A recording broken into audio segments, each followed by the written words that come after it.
This video is brought to you by Patreon provider Scott. So I'm going to start this off a little unorthodox. I'm going to start with an eye box test. Currently, we are looking through this FACOG, as I'm going to call it, basically at the center line of the body of the scope. Notice how the glass is shifted to the top left. Now, that is the biggest gripe on this thing, bar none. It is so shifted, in fact, that you could see this weird sort of halfway through it when you get behind it, when you would normally get behind it, which is basically straight up and down.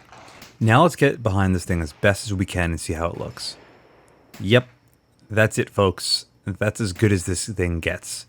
Even when I zoom in with the camera's completely perpendicular to the rail, and because this is up and away, thus our reticle is up and away. All of that aside though, take a look at how sharp this glass is. This really surprised me because I wasn't expecting the clarity of this to be as good as it is. Colors are good, sharpness is good, and the brightness is actually very good as well. And the reticle, as you'll see, is also really, really good. I enjoy it, but that's because it's been copied from an Acog, so no surprise there. For those of you wondering why the tip at the top isn't very bright, well, we are in an enclosed environment. Go into an area where it's a lot brighter and you'll see that the fiber optic does indeed work. Step back under a little bit of shade and you'll see that it dims down quite significantly. Now that is only on this model. I can't really say for anything else, but it does seem to do its job. Now I decided to do a tracking test on this because, well, why the hell not? And unfortunately I got a little bit carried away and started counting each and every click to try to see exactly how well it tracks. Surprisingly enough, the turrets on this thing sound and feel really, really tight, and they make a really good sound. 2, 3, 4, 5, 6, 7, 8, 9, 10, 11, 12, 13, 14, 15, 16, 17, 18, 19, 20, 22, 23, 24, 25, 6, 7, 20. Why am I counting like that, you might ask? Well, there's no real clear area to where you can index this thing, so it's kind of just sort of look through it, make an adjustment, take a shot, make an adjustment, and take a shot. But as you can see, counting got really, really annoying after a while. So I said, to hell with you. And I just ran it normally. And it tracks surprisingly well. There was almost zero shift as far as how the reticle was lined up. From one extreme to the next, we are now in the woods, where a green reticle such as this might not be the best choice because everything else around you is green. Now, to give you an idea of just how tight the eye box is on this thing, there you have it. It's really, really tight.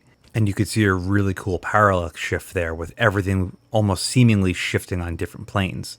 As far as brightness goes, we are not in direct sunlight, but we're in a very bright area. Moving us into direct sunlight, you'll see just how much brighter the actual reticle gets. And of course, if you cover the fiber optic tube like I'm doing now, it does get completely shut off basically. However, you really have to cover the entire thing for it to get that dark environment such as this. So that's nice. Stepping the distance back to about 400 yards and now we're in complete overcast conditions, how does this thing really perform? Even on interior lighting such as what we have here, the illumination still works very well. However, we have basically direct light facing on top of the fiber optic tube. Again, the glass on this thing still impresses me. It's fairly dark out at this point. It's about 7 p.m. and it was raining all day long. So a lot of cloud coverage, and yet everything is still sharp. There is a bit of glare coming from the lights overhead that are also reflecting in the window, yada, yada, yada. But nevertheless, this thing still impressed me quite a bit. The glass on this thing does not match the $80 price point. And in fact, if it was better set inside the actual housing, it would be even more so impressive. But that's the only thing. So here's something that some of you might recognize. This is my 2.5x primary arms with the ACSS reticle prism. Yes, I pulled this out just to show you how this would compare against this FACOG. And despite the fact that this is only a 2.5x, and I believe the FACOG is 4, it doesn't say it anywhere on the body about if it's a 4x or not, but take a look at this. I took it at this PA just to give you a comparison about how something of a similar spec would perform in very similar environments. The only real difference is the difference in magnification, making this not seem as clear or as sharp as the FACOG. Once you have failing light, it becomes much more difficult to try to capture an image via video. Another nice thing about having an ACSS illuminated reticle like this is you have whatever brightness control you want whenever you want. 2032 batteries are common enough and cheap enough that you should always have a few spares on you at all times anyway. And on that note, let's get into the final thoughts.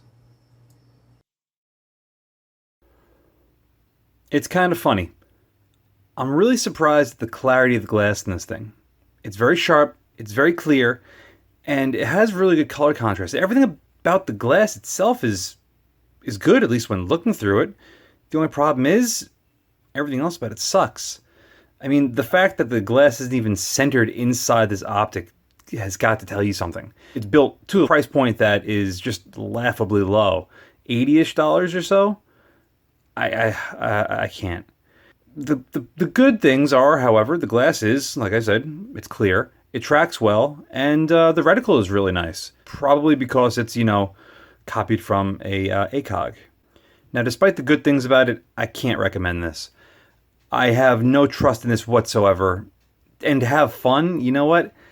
It's not even that good to use because you have to look through it with a bad cheek weld to be able to see it. Anything, it's really close to your eye. I mean really close to your eye. And I couldn't get a good focus on the reticle like I would normally get on any other scope that I've ever tested because this is non-adjustable.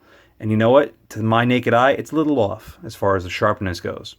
I don't trust this thing as far as I could throw it. Something I can recommend, however, is something along the lines of this.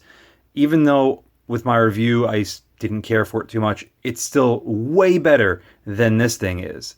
Primarily because if you have a problem with this, if it gets damaged, you call Primary Arms, send them an email, and they might at least get back to you. Whereas if something like this fails, I wouldn't hold my breath to even get a response back. Whereas a company like Primary Arms, Vortex, Leopold, you're going to get something back at the very least, if not a brand new working optic. Weight comparison, 14.8, up 14.9, 0.1 of an ounce heavier, but this feels much more substantial in the hand than this. Now, this is not the be-all, end-all comparison. This is just giving you an idea of something that I feel would be a much better purchase than something like this. And honestly, for not that much more money. Don't buy this. Get this for something if you actually want to train with it and rely on it. At least Primary Arms makes some pretty quality stuff. And you know what? There's a whole other bunch of prisms out there too that you can get for, again, a fairly low amount of money. Scott, thank you very much for sending this over for review. This was a bit experimental, and I was very happy to have the honor of giving it a go. Thank you very much for watching. See you again next time. And a huge thank you to all of my Patreon supporters. Without you, this wouldn't be possible.